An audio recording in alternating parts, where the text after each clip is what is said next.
Financial accounting में आप लोगों का जो नेक्स्ट टॉपिक है that is dissolution of partnership firm. थोड़ा ध्यान से सुनना डिसोल्यूशन ऑफ पार्टनरशिप फर्म के बारे में। पार्टनरशिप सब समझते हैं, दो से ज़्यादा लोगों ने काम किया, क्लियर, और बढ़ाना है बिजनेस को, और पैसे का कंट्रीब्यूशन शेयर करना है, टाइम शेयर करना है, बिजनेस को एक्सपेंड करना है, एडमिशन किया, right, admission of a partner. ये रिटायरमेंट कब हुआ कि साहब जब सही नहीं चली पार्टनरशिप, कोई एक बंदा डिससेटिस्फाइड है, उसे कोई अच्छी अपॉर्चुनिटी दूसरी मिल रही है, निकल रहा है जहाँ से जा रहा है, या फिर वो एंटर ही बिजनेस में 5 साल के लिए हुआ था, मतलब एग्जिट कर रहा है, तो उसको जो उसका शेयर बनता है देकर हम फ्री हो जाएंगे, क्लियर। अच्छा, अब बात करते हैं डिसोल्यूशन की। डिसोल्यूशन की बात करना और डिसोल्यूशन ऑफ पार्टनरशिप की बात करना, या फिर डिसोल्यूशन ऑफ पार्टनरशिप फर्म की बात करना, अलग अलग चीज़ है। डिसोल्यूशन माने वाइंड अप, किसी भी चीज़ को ख़त्म करना, बंद करना।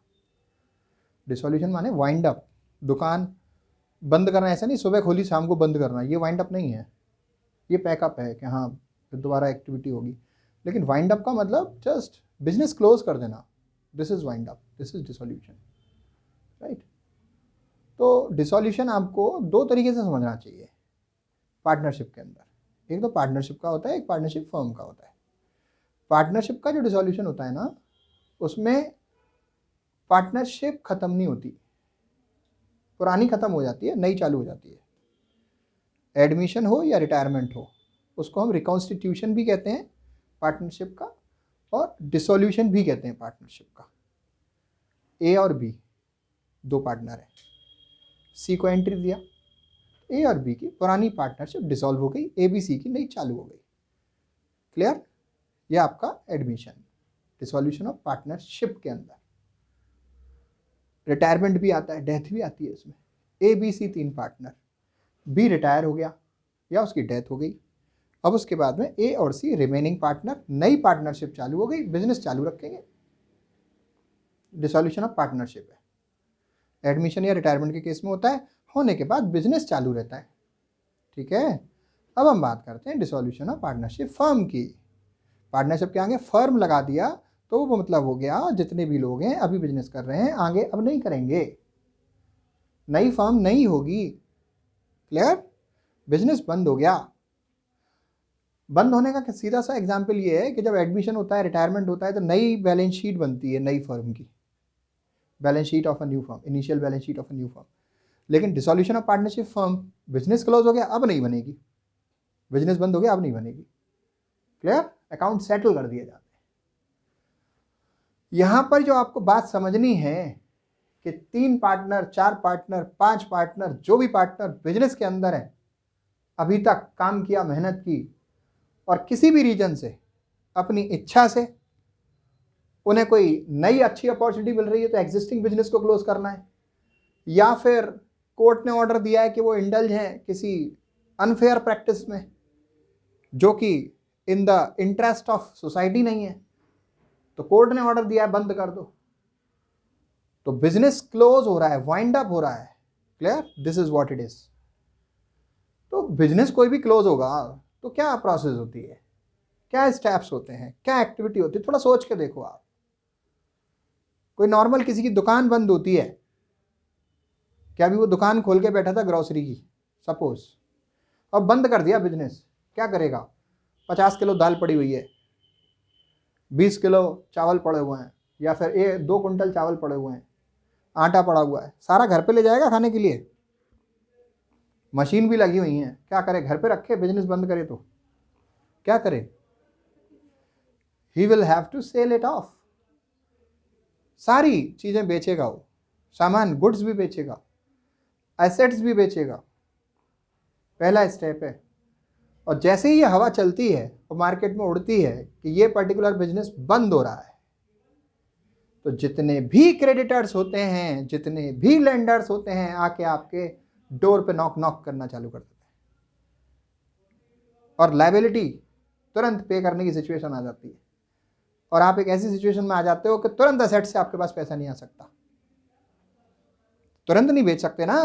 तो आपने हर काम का एक पर्सन होता है, जैसे आपने सेल देखी है, बहुत सारे सेल लगती हैं, बिजनेस वाइंड अप होता है तो सेल लगती हैं कि फला ने आपका जो है मॉल में सेल लगी हुई है, बिजनेस क्लोज हो गया, आजकल तो अखबार में भी ऐड दे देते हैं कि दो भाइयों के झगड़े में हुआ नुकसान और व्यवसाय बंद होने के बाद बम्पर सेल, भारी डिस्काउंट, ब्रांडेड फैक्ट्री का माल, इस तरीके की बातें होती हैं। तो सेल पे मतलब बहुत कम रेटों में एक जैसे कोई मॉल बंद होता है ना, तो 85 रुपये की जो 2 लीटर की कोल्ड ड्रिंक होती है वो 10 5 रुपये में बिक जाती है।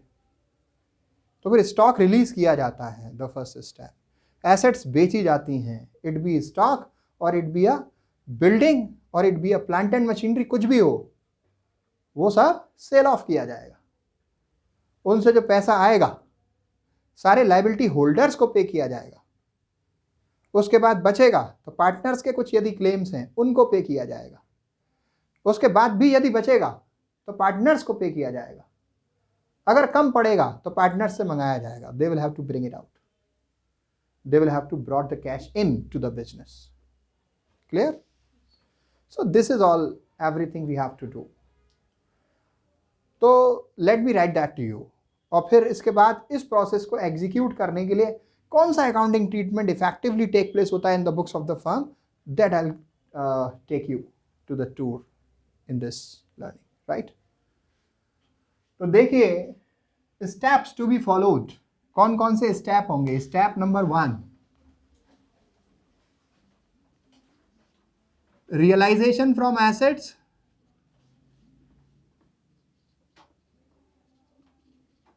एसेट से पैसा लाओ। Step number 2, repayment of debts, कर्जे चुकाओ, राइट? स्टेप नंबर 3,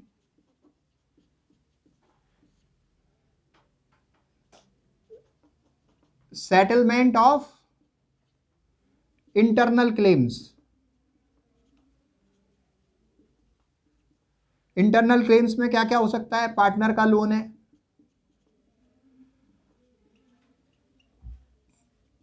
कैपिटल है, राइट? ये सब चीजें हैं। अभी जो पैसा है, अभी मैंने बताया कि साहब सेल लगाते हैं, एकदम नहीं बिक जाती मशीन, प्लांट, बिल्डिंग, धीरे धीरे बिकती हैं, धीरे धीरे पैसा आता है, धीरे धीरे पेमेंट करते हैं। लेकिन अभी क्योंकि आपको सवाल सीखना है, सिखाना है, ठीक है, आसानी से चीज़ें करनी है, तो बस एक सिंपल सी चीज़ हम सिखा देते हैं, राइट? इस प्रोसेस को एग्जीक्यूट करने के लिए नेसेसरी अकाउंट। लेकिन आगे एक चैप्टर और आपकी अपॉर्चुनिटी में है सीखने के लिए कि हम जैसे जैसे पैसा रिसीव होगा वैसे वैसे कैसे पेमेंट करेंगे, वो हम आगे सीखेंगे। अभी केवल इतने पे ही रहते हैं। तो इस प्रोसेस को फॉलो करने के लिए हम कौन से अकाउंट्स बनाएंगे? हेडिंग दीजिए नेसेसरी अकाउंट्स।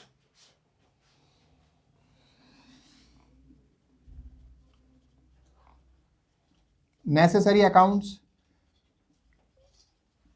रियलाइजेशन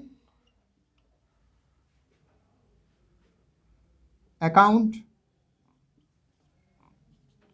दूसरा बनता है पार्टनर्स लोन अकाउंट,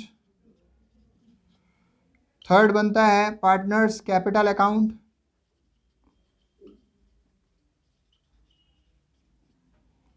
फोर्थ बनता है कैश या फिर बैंक अकाउंट। अब देखिए साहब किस तरीके से ये सब चीजें बनेंगी वन बाय वन। मेरे को ये सब सेटल करना है, तो इसके लिए इन दोनों काम के लिए मुझे रियलाइजेशन अकाउंट बनाना पड़ता है। हिंदी में इसको वसूली खाता बोलते हैं। वसूली करेंगे हम और पेमेंट करेंगे, तो हेडिंग हम देते हैं रियलाइजेशन अकाउंट। अकाउंट्स में थ्योरी ना होगा, न्यूमेरिकल ही होती है। उसके कॉन्सेप्ट को ढंग से समझ लीजिए, और यदि थ्योरी आती है तो सारे फॉर्मेट जरूर बनाइए और नंबर अच्छे पाइए, राइट? तो रियलाइजेशन अकाउंट का क्या फंडा है, पार्टनर्स लोन अकाउंट का क्या फंडा है, ये हमारा जो है page break, partners loan account,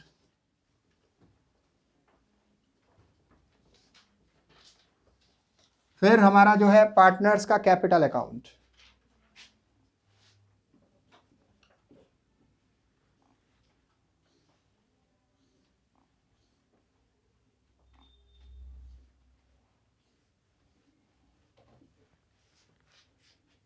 partner का कैपिटल अकाउंट। क्लियर? फिर हम बैंक अकाउंट बनाएंगे, बैंक या कैश अकाउंट। कैसे होगा ये सारा काम, एक साथ देखिए, समझिए, सीखिए। आपके पास क्वेश्चन में, मैं सीधे अकाउंट के फॉर्मेट बता रहा हूं, इसी से जनरल एंट्री भी हो जाएंगी। आपके पास क्वेश्चन में एक बैलेंस शीट दी होती है और कुछ वो दिए होते हैं, क्या बोलते हैं उसको, एडजस्टमेंट्स। बैलेंस शीट दी है कि ABC पार्टनर थे, इस रेशियो में आपके पास ये following is the balance sheet on that particular date, right, and realise from assets this amount in adjustment it is given, and payment of debts is done this way. इस तरीके से को दिया होगा। आपको करना क्या है, हम पोजीशन स्क्वायर ऑफ करते हैं। मुझे अकाउंट सेटल करने हैं तो मैं पुराने खाते बंद कर दूंगा। कैसे करूंगा, देखो, मेरे पास जो क्वेश्चन में ABC की बैलेंस शीट है उसमें लाइबिलिटीज़ हैं, असेट्स हैं। मैं पहले लाइबिलिटीज साइड की सारी चीज़ें ट्रांसफ़र करूंगा, फिर असेट साइड की सारी चीज़ें ट्रांसफ़र करूंगा। क्लियर? तो स्टार्टिंग करते हैं बैलेंस शीट के असेट साइड से। तो बैलेंस शीट के असेट साइड में जितनी भी असेट्स हैं मैं रियलाइजेशन के डेबिट में ट्रांसफ़र करता हूँ। तो to sundry assets, SA stands for sundry assets. फिर इसके बाद कौन कौन सी सन्ड्री एसेट्स हैं, बिल्डिंग हो सकती है, प्लांट एंड मशीनरी हो सकती है, जॉइंट लाइफ पॉलिसी हो सकती है, शॉर्ट में लिख रहा हूँ JLP, पेटेंट हो सकते हैं, कॉपीराइट हो सकते हैं, ट्रेडमार्क हो सकते हैं, आपका जो है इन्वेंट्री हो सकता है, ट्रेड रिसीवेबल्स हो सकते हैं, डेटर्स एंड बिल्स रिसीवेबल हो सकता है। कैश या बैंक बैलेंस को छोड़ देते हैं और असेट साइड में सपोज प्रिलिमिनरी एक्सपेंसेस हैं, मिसलेनियस एक्सपेंसेस हैं, उसको छोड़ देते हैं। वो पार्टनर्स कैपिटल में राइट ऑफ होता है। असेट साइड में कोई भी प्रॉफिट एंड लॉस है वो पार्टनर्स कैपिटल में यहाँ पे राइट ऑफ होता है, टू साइड में लिखूंगा मैं। अभी केवल इन एसेट्स को हम लोग यहाँ पर लिख लेते हैं। अब फॉर्मेट कुछ ज़्यादा ही नहीं बड़ा हो जाए तो इतना एटसेट्रा कर लेते हैं। इसका टोटल हम यहाँ लिख देते हैं, राइट। इनसाइड उसके अमाउंट्स लिखेंगे, फिर टोटल यहाँ लिखेंगे। अगर आप चाहें तो सीधे इनको 2 2 2 करके लिख सकते हैं और इनके अमाउंट्स इधर लिख सकते हैं। फिर 2 सन्ड्री एसेट नहीं लिखना पड़ेगा आपको, 2 बिल्डिंग, 2 प्लांट एंड मशीनरी, 2 2 2। अगर आप 2 सन्ड्री एसेट हेडिंग डालेंगे तो 1 2 3 अंदर लिखना पड़ेगा, फिर इसका ग्रैंड टोटल वहाँ ट्रांसफर करना पड़ेगा। क्लियर? अच्छा, असेट साइड में तो ये है, और वो बैंक बैलेंस होगा। बैंक बैलेंस यहाँ पर आ जाएगा, बैंक के कैश अकाउंट में। बैलेंस शीट की लाइबिलिटीज साइड में जितनी भी लाइबिलिटीज होती हैं वो रियलाइजेशन के क्रेडिट में ट्रांसफर कर दी जाती हैं by creditors, by trade payables ले लो या बाय सन्ड्री लाइबिलिटी करके लिख देते हैं, ट्रेड पेबल्स। ट्रेड पेबल्स का मतलब होता है creditors and bills payable. Creditors and bills payable. Outstanding expenses. Outstanding expenses के बाद होता है बैंक लोन। अगर कोई बैंक से लोन वगैरह लिया हुआ है और कोई एडवांस इनकम वगैरह है तो वो भी लिख देते हैं। इन सब को अंदर लिख के फिर इसका टोटल हम यहाँ लिखेंगे कॉलम में, राइट। फिर देखिए इन दिस क्या नेक्स्ट हमें करना है, जो भी पैसा इन एसेट्स को सेल ऑफ करके आता है, राइट, उस पैसे को हम यहाँ रियलाइज करते हैं बाय बैंक अकाउंट करके। एक ही चीज़ लिखनी है। अगर मैं बैंक अकाउंट बना रहा हूँ तो मैं बाय बैंक लिखूंगा कैश ट्रांजेक्शन के लिए। अगर मैं कैश अकाउंट बना रहा हूँ तो कैश के रिसिप्ट के लिए मैं कैश लिखूंगा, पेमेंट के लिए भी कैश लिखूंगा। तो आपको ये देखना है कि आप बना क्या रहे हैं, बैंक अकाउंट बना रहे हैं या कैश अकाउंट। एक ही टर्म यूज़ करना है, ऐसा नहीं कि यहाँ पर बैंक, यहाँ पर कैश, वहाँ पर बैंक, ऐसा नहीं, कन्फ्यूजन नहीं पैदा करनी है। तो bye bank account realized from sundry assets, realized from sundry assets, ये अमाउंट आपका आ गया। अब सन्ड्री एसेट से कौन कौन सी से पैसा आया, सन्ड्री एसेट से कौन कौन सी से पैसा आया, वो आपका जो है कोई सी भी हो सकती हैं, कोई ये सब हो सकती हैं। जिन जिन एसेट से पैसा आया उनको हम लिख देंगे 1 2 3 ऐसे करके। प्लांट एंड मशीनरी से आया मान लीजिए, और जॉइंट लाइफ पॉलिसी से सरेंडर वैल्यू आई मान लीजिए, तो इसका अमाउंट हम लिख देंगे। क्लियर। अब बात यह है कि जब भी आपको पैसा रियलाइज होता है, इसको मैं एटसेट्रा लिख दे रहा हूं,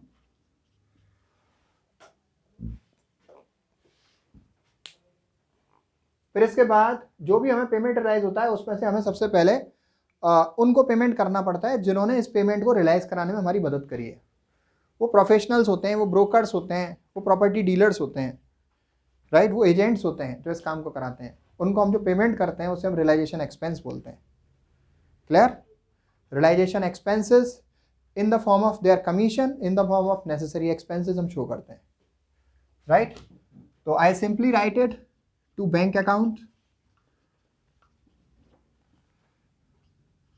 this is called realisation expenses, payment of realisation expenses.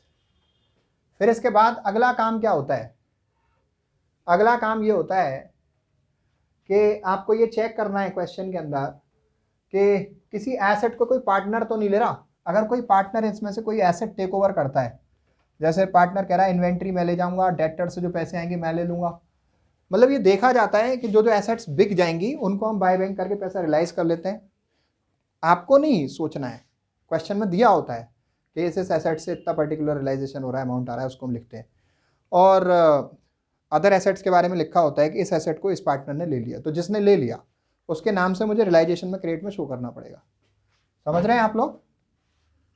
Bye partners capital account, मैं सपोज इसको मान लेता हूं कि एक्स ने ले लिया, ये एक्स, ये वाई, ये Z, right. Partners capital account x लिख देता हूं, एक्स, या एक्स कैपिटल अकाउंट मुझे लिखना पड़ेगा, एक्स कैपिटल अकाउंट लिख सकते हैं, राइट। मैंने एज्यूम किया है कि एक्स ने टेक ओवर किया है, तो क्या टेक ओवर किया उसने, बिल्डिंग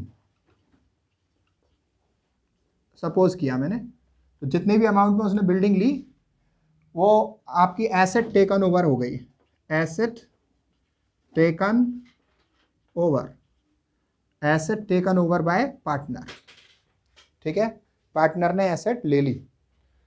अच्छा, कुछ एसेट्स ऐसी होती हैं जो बैलेंस शीट में तो नहीं है, लेकिन जब हम सवाल करते हैं तो नीचे एडजस्टमेंट में लिखा होता है कि इस एसेट से इतने पैसे रियलाइज हो गए, तो उसको हम मानते हैं कि रियलाइज फ्रॉम अनरिकॉर्डेड एसेट्स।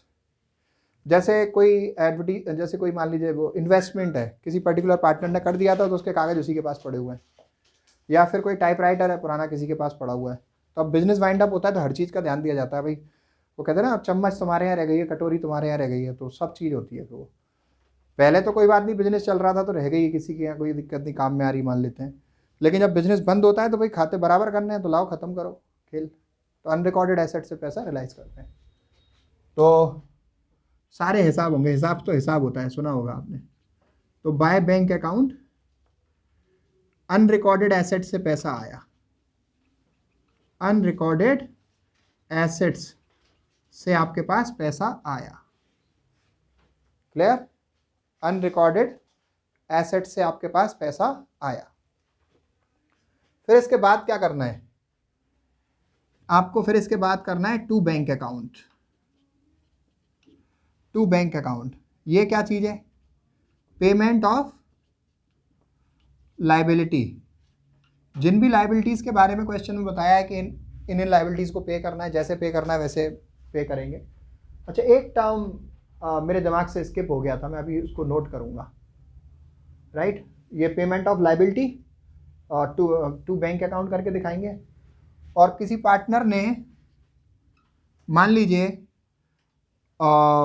किसी लाइबिलिटी को टेक ओवर कर लिया, to partners capital account, to partners capital account, liability taken over, उसी पार्टनर का नाम लिखना है जिसने लाइबिलिटी ली है। सपोज वाई ने ली है तो मैं लिखूंगा wise capital account, to wise capital account, ऐसे लिखूंगा मैं, राइट। अब लाइबिलिटी का नाम जैसे मान लीजिए ट्रेड पेबल्स ले लिया उसने, तो ट्रेड पेबल्स ले लेगा वो, बैंक लोन ले लिया तो बैंक लोन का अमाउंट आ जाएगा। पूरा अमाउंट पे कर रहा है, वो तैयार है पे करने के लिए पूरा अमाउंट, डिस्काउंट पे पेमेंट कर रहा है तो उतना अमाउंट। क्लियर? अच्छा एक चीज सुनो, बहुत जरूरी है वो, लाइबिलिटीज के बारे में एक फंडा है कि जिन लाइबिलिटीज के बारे में बताया है कि इनको डिस्काउंट पे पेमेंट होना है या इनको इस पार्टनर ने ले लिया, उसको हम डिस्काउंट पे पेमेंट करते हैं या फिर वो पार्टनर उसको ले लेता है। लेकिन जिन लाइबिलिटीज के बारे में कुछ नहीं बताया उनको आपको खुद पे करना पड़ता है टू बैंक अकाउंट करके। जिन लाइबिलिटीज के बारे में बताया है कि इनको इतना पे करो, इनको उस पार्टनर ने ले लिया तो उनको उतना पे कर देते हैं या पार्टनर ले लेता है। लेकिन जिसके बारे में नहीं बताया है ना, उसको आपको खुद पे करना पड़ेगा टू बैंक करके। सपोज बैंक लोन तो इसने ले लिया वाई ने, ठीक है, तो फिर आपको ट्रेड पेबल्स और आउटस्टैंडिंग एक्सपेंस का पेमेंट करना पड़ेगा। अगर बैंक लोन वाई ने लिया तो तीनों लाइबिलिटीज का पेमेंट करना पड़ेगा। क्लियर? ये चीज है। अनरिकॉर्डेड एसेट्स हो सकती है तो अनरिकॉर्डेड लाइबिलिटी भी हो सकती है। कोई आ सकता है बंदा कि भाई मेरा जो है फ्रेट रह गया है साहब, सामान आपने मंगाया था तब तो फ्रेट रह गया था, दे दो। या फिर कोई डिस्प्यूट हो गया था वर्कर्स के बीच में तो आपस में तो कोई क्लेम जनरेट हो गया, देना पड़ रहा है आपको।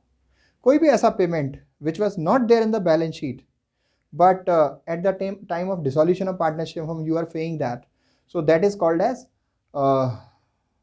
unrecorded liability का payment. Clear? To bank account, payment of unrecorded liability, unrecorded liability का पेमेंट कर दीजिए। अच्छा जो मैं बोल रहा था कि एक चीज़ रह गई, दिमाग से स्किप हो गई, तो उसके बारे में थोड़ा सुन लो आप। उसको हम यहीं लिखते हैं, इधर ही लिखते हैं, इधर इस जगह पर ही लिखते हैं। तो मैं थोड़ी इसकी जगह बना लूँगा, आप कहीं भी ऊपर नीचे लिख लेना, कोई समस्या वाली बात नहीं है, मैं तो जगह बना सकता हूँ। ये रहा कुछ, ये तो लाइबिलिटीज़ होती हैं, सब जानते हैं लाइबिलिटीज़, लेकिन कुछ फंड्स होते हैं जैसे स्टाफ प्रोविडेंट फंड, तो दिखने में वो फंड है लेकिन है वो भी लाइबिलिटी, उसका भी पेमेंट आपको करना पड़ता है। तो उसको भी मैं यहाँ पे अभी लिख देता हूँ इधर, अभी मुझे याद आ गया है, तो ये 4th पॉइंट हो गया, 3rd में लिख देता हूँ, staff provident fund. Employees saving bank account भी होता है, एम्प्लॉयज डिपॉजिट भी होता है, तो वो भी लाइबिलिटीज होती हैं, उनको भी आपको पे करना पड़ता है। समझ रहे हो आप? अच्छा ये मैंने स्पेस क्यों बनाया है, कुछ फंड तो ऐसे होते हैं जो लाइबिलिटी होते हैं, लेकिन कुछ फंड ऐसे होते हैं जो लाइबिलिटीज नहीं होते हैं। जैसे वर्कर्स का कंपनसेशन रिजर्व आपने देखा होगा, इन्वेस्टमेंट का fluctuation fund, investment fluctuation fund, ये इनके पेमेंट नहीं करने आपको, ये पर्टिकुलर रिक्वायरमेंट के लिए बनाए गए फंड्स हैं। तो इनके लिए मेरा परसेप्शन ये है कि इनको आप रियलाइजेशन के क्रेडिट में ट्रांसफर कर दो तो इनका काम खत्म हो जाएगा। राइट? बुक में अगर आप देखोगे तो कुछ सवालों में वो रियलाइजेशन के क्रेडिट में ट्रांसफर कर रहा होगा और कुछ में नहीं कर रहा होगा। जिनमें वो नहीं कर रहा होगा रियलाइजेशन के क्रेडिट में ट्रांसफर, उनको वो पार्टनर्स कैपिटल के क्रेडिट में बांट रहा होगा। इसका ये ट्रीटमेंट होता है, या तो उनको रियलाइजेशन के क्रेडिट में ट्रांसफर करो या फिर पार्टनर्स कैपिटल के क्रेडिट में बांटो। तो मेरा परसेप्शन ये है कि हमेशा उसको क्रेडिट में ही लिख दो, आंसर आपका बुक से मैच हो या नहीं हो, लास्ट में जाके बैंक अकाउंट मैच होगा। क्लियर? ये कहानी है। तो हम यहां पर लिखते हैं, देखो, बाय स्पेसिफिक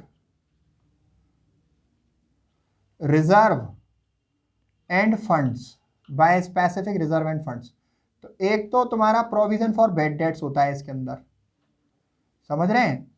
दूसरा होता है वर्कमैन कंपनसेशन रिजर्व या फिर इन्वेस्टमेंट फ्लक्चुएशन फंड।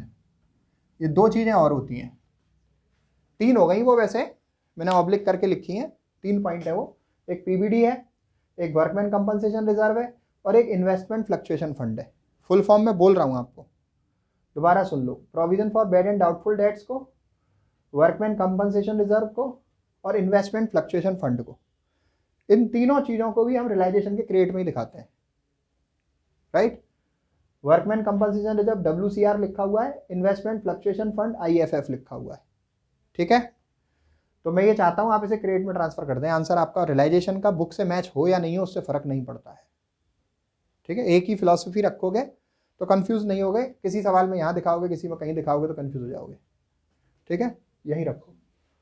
अब इसके बाद अच्छा, ये वो लाइबिलिटीज हैं जिनका हमें पेमेंट नहीं करना, जिनका हमें पेमेंट नहीं करना है, इन लाइबिलिटीज का पेमेंट हमें करना नहीं है, क्लियर। ये ऑब्लिगेशंस नहीं है, इनका हमें पेमेंट नहीं करना पड़ता, बस यहाँ क्रेडिट में ही ट्रांसफर होना है, ठीक है। अच्छा, एक और चीज दिमाग में आई यहां पर, अगर सवाल में गुडविल है, गुडविल, गुडविल का भी कोई ट्रीटमेंट नहीं होता। किसका? गुडविल का भी कोई ट्रीटमेंट नहीं होता, बस शो की जाती है यहां पर। एडमिशन या रिटायरमेंट में आपको बताया गया था गुडविल आपको पार्टनर्स कैपिटल के डेबिट में राइट ऑफ करनी है, लेकिन डिसोल्यूशन में आपको बताया जा रहा है कि इसका कुछ नहीं होना है, ठीक है। जॉइंट लाइफ पॉलिसी असेट्स में लिखी है, यहां लिखी जाएगी। जॉइंट लाइफ पॉलिसी का फंड है यदि, तो वो भी यहीं पे आ जाएगा स्पेसिफिक रिजर्व में। कहां पे आएगा? स्पेसिफिक रिजर्व में। दोबारा सुन लो, joint life policy balance sheet के असेट्स में होती है, वो यहां आएगी। जॉइंट लाइफ पॉलिसी का जो फंड है वो लाइबिलिटी साइड में होता है, वो यहां लिखा जाएगा, और कुछ नहीं होगा इनका, ठीक है। अच्छा, इन फंड्स का, in specific reserve end funds का कोई पेमेंट यहां पर नहीं होता है, इनको मैंने अलग रखा हुआ है इसीलिए स्पेसिफिक के नाम से। इन लाइबिलिटीज को या तो पेमेंट किया जाता है या कोई पार्टनर टेक ओवर कर लेता है, ठीक है। So this is all about realisation account. इसको कंप्लीट करने के लिए टोटल लगाएंगे, क्रेडिट के टोटल में से डेबिट घटाएंगे, जो भी डिफरेंस होगा टू पार्टनर्स कैपिटल अकाउंट हम ट्रांसफर करेंगे, प्रॉफिट ट्रांसफर्ड, राइट। किस किस में बांटेंगे? एक्स में, वाई में, जेड में।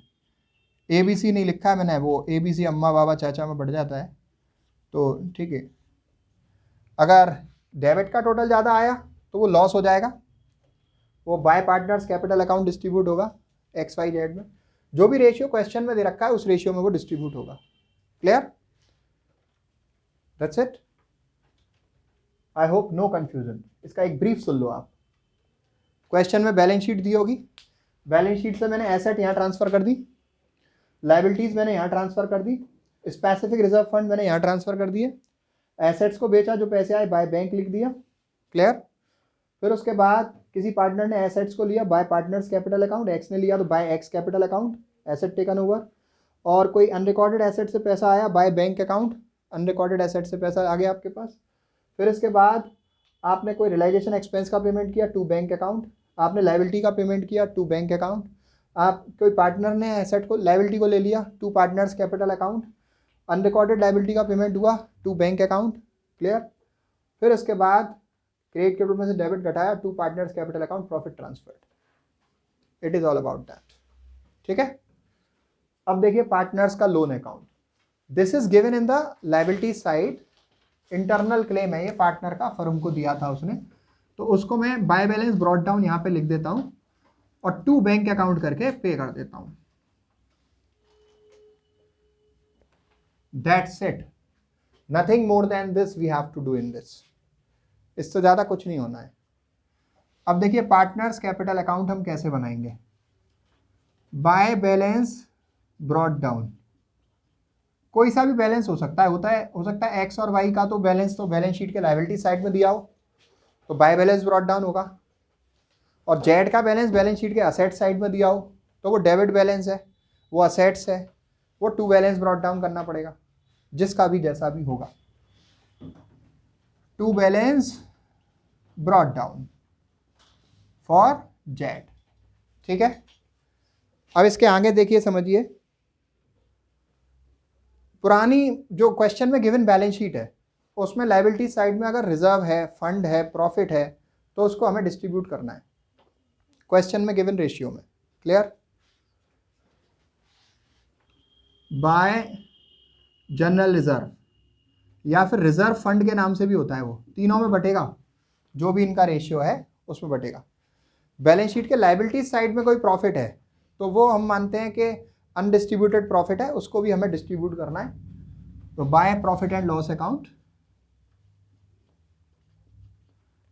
एक्स वाई जेड में राइट, उनके रेशियो में प्रॉफिट है ये, प्रॉफिट। लायबिलिटी साइड में प्रॉफिट होते हैं, असेट साइड में लॉस होते हैं। अच्छा, फिर इसके बाद क्या होना है, कोई कंटिंजेंसी रिजर्व है, बाय कंटिंजेंसी रिजर्व, वो बांट सकते हो आप यहाँ पे बाय कंटिंजेंसी रिजर्व करके। अच्छा, investment fluctuation fund, workman compensation reserve, joint life policy fund, वो आप यहाँ दिखा चुके होंगे, तो वो आपको यहाँ डिस्ट्रीब्यूट नहीं करना है। यहाँ नहीं दिखाए होंगे तो फिर डिस्ट्रीब्यूट होते हैं वो। मैं ये चाहता हूँ आप रियलाइजेशन में ही दिखाएं। बुक में फॉर्मेट में नहीं दिया है कोई बात नहीं, सॉल्यूशन में नहीं दिया कोई बात नहीं, रियलाइजेशन का आंसर डिफर आएगा कोई बात नहीं, लेकिन फाइनली पार्टनर्स कैपिटल सेम आएगा और बैंक सेम आएगा। अब देखिए इन दिस, इसके बाद to advertisement suspense account, balance sheet के एसेट्स में कोई एडवर्टीजमेंट सस्पेंस के नाम से दे रखा है अमाउंट, डिफर्ड रेवेन्यू एक्सपेंसेस है, उसको राइट ऑफ करिए ओल्ड रेशियो में। और to preliminary expenses write off करिए XYZ में ओल्ड रेशियो में। टू कोई से भी P&L अकाउंट है मान लो बैलेंस शीट के एसेट्स में, ये लॉस कहलाता है, बैलेंस शीट के एसेट्स में होता है, तो तीनों में मुझे राइट ऑफ करना है। बैलेंस शीट के एसेट्स में तो टू साइड में राइट ऑफ होगा।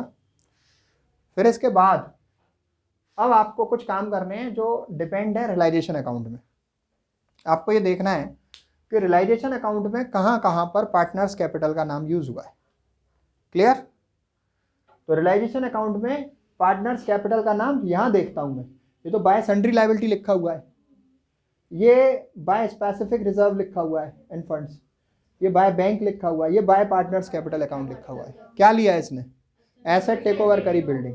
एंट्री क्या बनी? बाय में ना, partners capital account debit to realisation, तो बाय पार्टनर्स कैपिटल लिखा है, बाय से टू में पोस्टिंग होगी, किस नाम से होगी? जहां से चिट्ठी आई है, कौन से, कहां से आई है? रियलाइजेशन अकाउंट से आई है, वहां का पता डलेगा। तो to realisation account, to realisation account, यहां पे मैं लिखूंगा एसेट या फिर बिल्डिंग या फिर वो चीज जो भी इसने ली है। किसने ली है? एक्स को माना मैंने, तो मैं एक्स के कॉलम में लिखूंगा वो amount, asset taken over. Is that okay? आगे देखिए, सुनिए, सीखिए। एंट्री क्या बन गई? X capital account debit to realisation, by से उठा रहे हैं ना। अब देखिए, और कोई तो है नहीं यहाँ पार्टनर्स कैपिटल, यहाँ पर देखते हैं, ये टू सन्ड्री एसेट्स है, ये टू बैंक है, ये टू बैंक है, ये टू पार्टनर्स कैपिटल अकाउंट है। क्या लिया इसने? लायबिलिटी ली, तो टू साइड से कहाँ पे पोस्टिंग जाएगी? बाय साइड में। किस नाम से जाएगी? जिस अकाउंट से आया है, राइट। सेम अकाउंट में सेम उस चीज का नाम नहीं आता, पार्टनर्स कैपिटल में पार्टनर का नाम नहीं आएगा। तो बाय रियलाइजेशन अकाउंट, ये किस चीज का है? क्या लिया है इसने? Liability, liability taken. किसने लिए? क्या माना था मैंने? वाई। समझ गए भाई? माना था मैंने वाई कि पार्टनर ये लेगा, तो दिखा दीजिए बाय रियलाइजेशन। अनरिकॉर्डेड लायबिलिटी का पेमेंट है, अनरिकॉर्डेड लायबिलिटी को भी अगर पार्टनर ले रहा होगा तो पार्टनर के नाम से आएगा, पेमेंट कर रहे हो तो पेमेंट होगा। तो यहाँ तो हमने पेमेंट ही दिखाया केवल। और कहाँ है पार्टनर्स कैपिटल? यहाँ पर है ना। किस नाम से है? टू पार्टनर्स कैपिटल, तो किस नाम से जाएगा? By, by realisation account.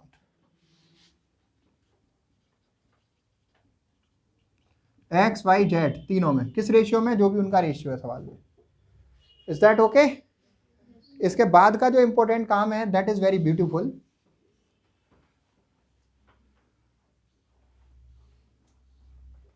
ऐसे करिए इसको, ठीक है। अब जैसे एक्स का टोटल लगाइए, एक्स का टोटल क्रेडिट का आपने लगाया वो 10 रुपये आया, और डेबिट का टोटल लगाया आपने वो 6 रुपये आया। 10 में से 6 घटाए, 4 रुपये का पेमेंट करेंगे आप एक्स को to bank account, to bank account excess paid off. या नहीं समझ में आ रहा है एक्सेस पेड ऑफ क्या है, तो आप केवल डिफरेंस लिख के छोड़ देंगे कि डिफरेंस है, बैलेंसिंग फिगर है ये। क्लियर? मान लीजिए वाई का भी आपका जो है डेबिट का ही ज़्यादा आया था, सॉरी क्रेडिट का ही टोटल ज़्यादा आया था, क्रेडिट में से डेबिट घटाया, डिफरेंस जो आया वो पेमेंट कर दिया इनको, ठीक है। अब सपोज जेड का आप कैलकुलेट कर रहे हो, जेड का डेबिट का टोटल ज़्यादा आ रहा है, उसमें से क्रेडिट का लेस कर रहे हो, तो डिफरेंस जेड लेके आएगा, डिफरेंस जेड लेके आएगा बाय बैंक अकाउंट। ये डेफिसिट कहलाती है, कमी brought in cash, deficit brought in cash, deficit brought in cash, या बैलेंसिंग फिगर मान लो इसको, या डिफरेंस मान लो इसको। आगे बात समझ में? This is the amount which is called age difference, this amount is a balancing figure. How balancing figure comes? Total of debit side exceeds the total of credit side, then the difference is called as deficit, which is to be brought in by Z into business, Z into form, right? Settle करने के लिए accounts. अब मेरा simple इसमें केवल bank account रह गया, उसको ढंग से समझ लीजिए। ये कैसे बनता है? इसमें सबसे पहला काम टू बैलेंस ब्रॉट डाउन आप करिए बैंक का। मैं बैंक अकाउंट बना के दिखाता हूं, right? Bank account to balance brought down करिए। अगर बैंक और कैश दोनों बैलेंस आपके पास बैलेंस शीट में मौजूद है तो कैश का पैसा बैंक में जमा कर दीजिए टू कैश करके। अगर कोई कैश आपके पास भी है बैलेंस शीट में असेट्स में, टू कैश करके बैंक में जमा कर दीजिए। अगर बैंक के नाम से बैलेंस असेट्स में भी है तो टू बैलेंस ब्रॉट डाउन हो जाएगा, लायबिलिटी में भी हो सकता है केवल बैंक के नाम से, राइट? और नहीं भी है तो समझ लो ये होता है तो क्या करते हैं, क्योंकि अगर मान लो मेरे से कहा गया कि पेपर सेट कर दो तो मैं लायबिलिटी में बैंक अकाउंट लिख के बना दूंगा, और बच्चे ये सोच के परेशान हो जाएंगे साहब गलत बनाया है क्वेश्चन, क्योंकि बैंक का बैलेंस तो असेट्स में आता है, लायबिलिटी में बैंक लोन आता है, बैंक नहीं आता है, राइट? बस खत्म हो गया क्वेश्चन, छोटे से एक ट्रिक में। रेयरली सही होगा किसी का फिर, राइट? ध्यान से सुनो, बैंक का बैलेंस असेट्स में लिखा है, डेबिट बैलेंस है, टू बैलेंस ब्रॉट डाउन होगा। बैंक के नाम से लायबिलिटी में लिखा है, वो बैंक ओवरड्राफ्ट है, वो लोन है, वो बैंक अकाउंट में ही बाय बैलेंस ब्रॉट डाउन होगा। वो क्रेडिट बैलेंस है बैंक का, वो बैंक अकाउंट में ही बाय बैलेंस ब्रॉट डाउन होगा।